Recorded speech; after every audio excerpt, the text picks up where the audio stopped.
Pamoja, c'est un réseau de résidences et de production mis en place par trois structures. À Kisangani, par les studios Kabako, dirigés par Faustin Lignekula, qui est le directeur artistique. Et à Maputo, par Panaïbra Kanda, qui est directeur artistique. Et à Dakar, l'association en premier temps, dirigée par moi, qui suis le directeur artistique. Et voilà, pendant 3 années, nous avons accompagné, suivi et accueilli des projets en résidence et en création. Pamoja est constitué de 3 catégories, on va dire.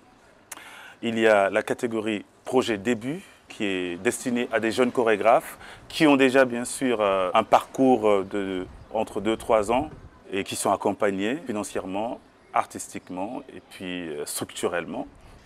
Après, on a la catégorie recherche, qui est destinée à des jeunes chorégraphes aussi, ou à des chorégraphes confirmés, on va dire, et qui est une catégorie qui n'a pas d'obligation de finalisation d'un projet, où on donne la possibilité à un artiste de faire des recherches sur un projet spécifique et qui peut à la fin faire une restitution de la recherche que l'artiste aurait fait. Et après, on a la catégorie maison, qui est réservée aux directeurs artistiques des 3 structures, on va dire. Pamoja soutient les projets personnels de ces directeurs artistiques. Et ensuite, on a la catégorie parcours, qui est une catégorie réservée aux chorégraphes beaucoup plus confirmés, on va dire, qui sont dans une démarche déjà bien définie, bien affinée, bien construite, on va dire.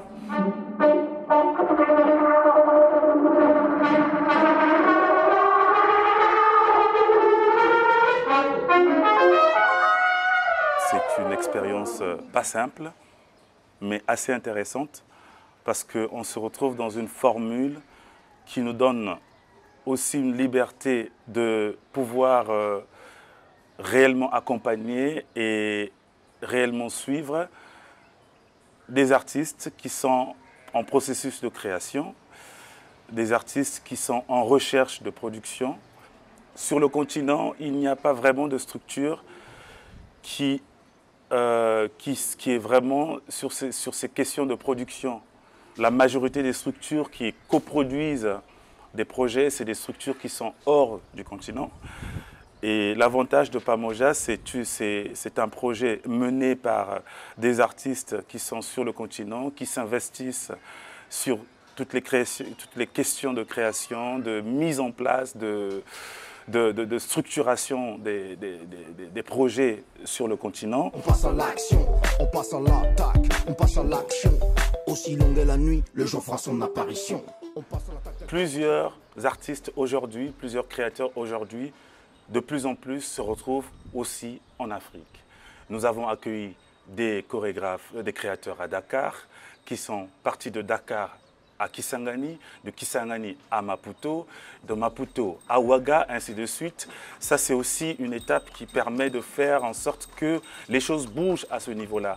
Plus question d'attendre d'arriver à Paris, à Londres, à Berlin, à New York, à d'autres endroits, pour que des artistes, des créateurs africains se rencontrent. Ils se rencontrent ici aussi. Et je pense que voilà, c'est une chose qui permet d'enlever aussi un espèce de côté Eldorado, on va dire, de la production qui se fait qu'en Occident. Donc du coup, ça fait revenir des choses ici. Et pour Pamoja aussi, la question c'est de permettre aux artistes vivant et travaillant aussi en Afrique de faire des projets en Afrique, d'engager des danseurs.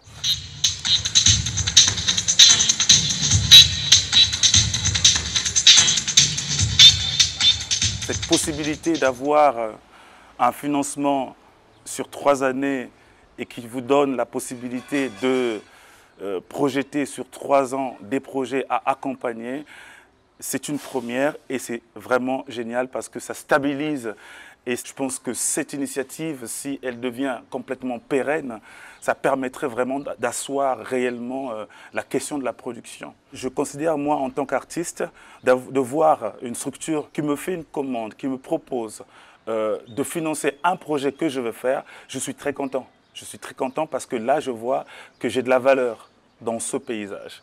Et donc, du coup, ça permet aussi aux artistes qui sont sur le continent de pouvoir engager des danseurs qui sont dans leur pays ou qui sont ailleurs en Afrique et de les faire tourner aussi dans le continent.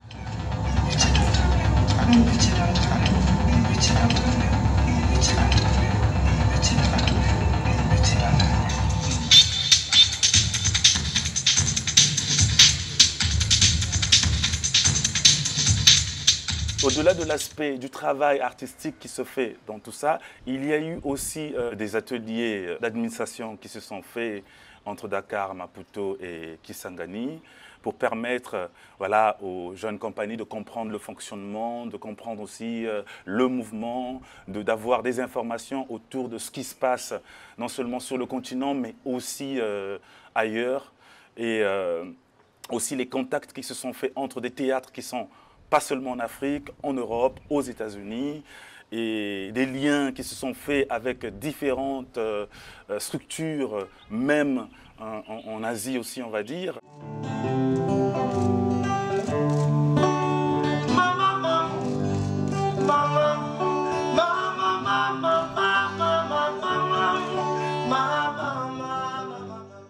Personnellement, je suis assez content de voir comment certains des projets que nous avons accompagnés sont en train d'avoir une vie, une réelle vie.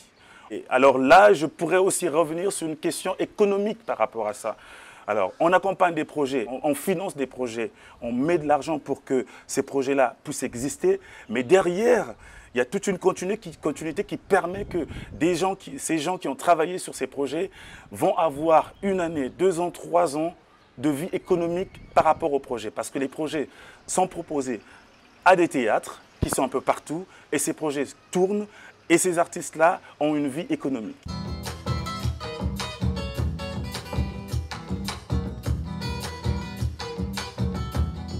On arrive à la fin du projet Pamoja et de plus en plus de créateurs qui nous appellent pour nous demander « Ah tiens, Pamoja, je veux être soutenu, est-ce que c'est possible? Je prépare un projet. » Et que les gens commencent à comprendre ce que c'est que Pamoja, ce que porte Pamoja, ce que peut leur apporter Pamoja. Et là, on commence à avoir des demandes.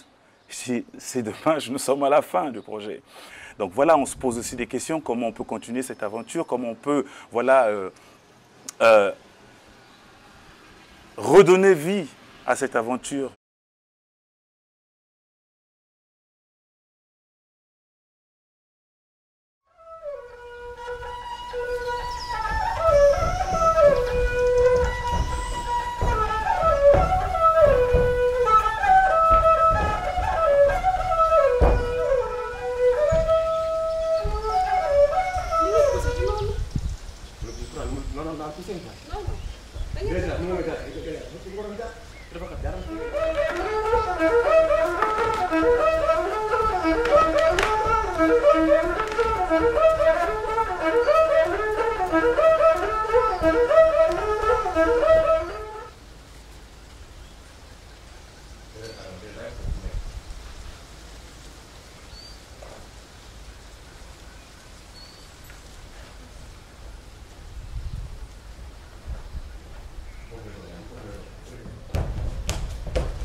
Nous sommes actuellement à Dakar pour une résidence de création d'un spectacle intitulé « Chacun signe sa vie ».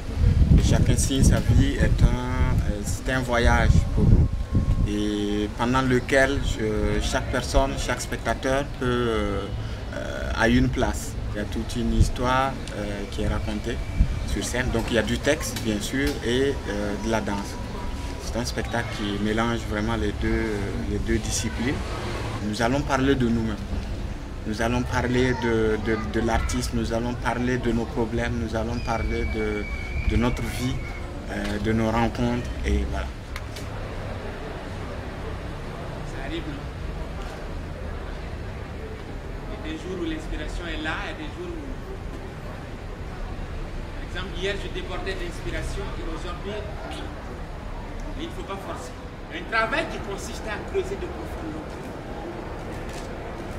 Placer les tuyaux, les emboîter et fermer comme si de rien ne s'était passé. Ensuite, pratiquer sur le mur une chirurgie pour y fourrer des serpentins de tuyaux que nous appelions les veines, sinon les artères de la maison, à travers lesquelles l'eau telle une circulation sanguine. Arrête! Quand tu danses, tu n'as même pas conscience des mouvements, tu n'as aucune conscience du tempo. Donnez-moi le tempo pour lui, s'il vous plaît.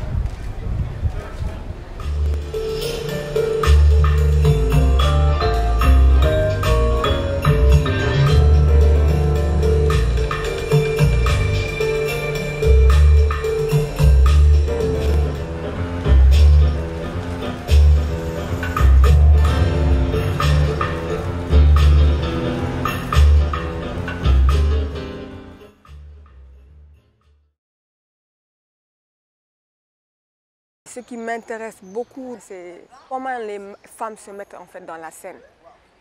Cette danse qui se passe à l'intérieur du cercle.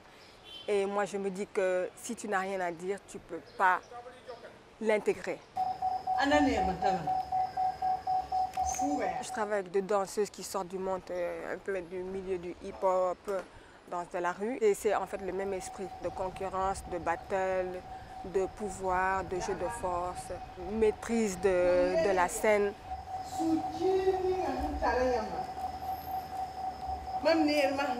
C'est vraiment intéressant de travailler avec d'autres chorégraphes aussi qui viennent d'ailleurs et de voir comment chacun développe ses idées parce qu'on ne l'a pas souvent ici.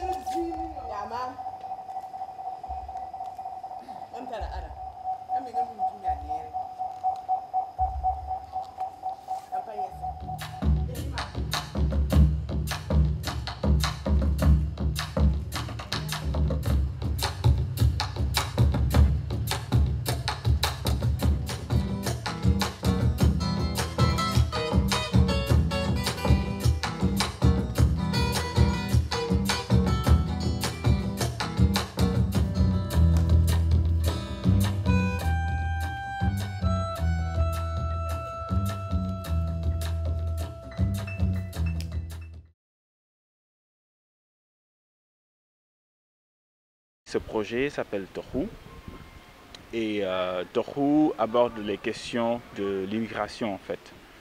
L'immigration dans le sens économique, c'est-à-dire les jeunes Africains qui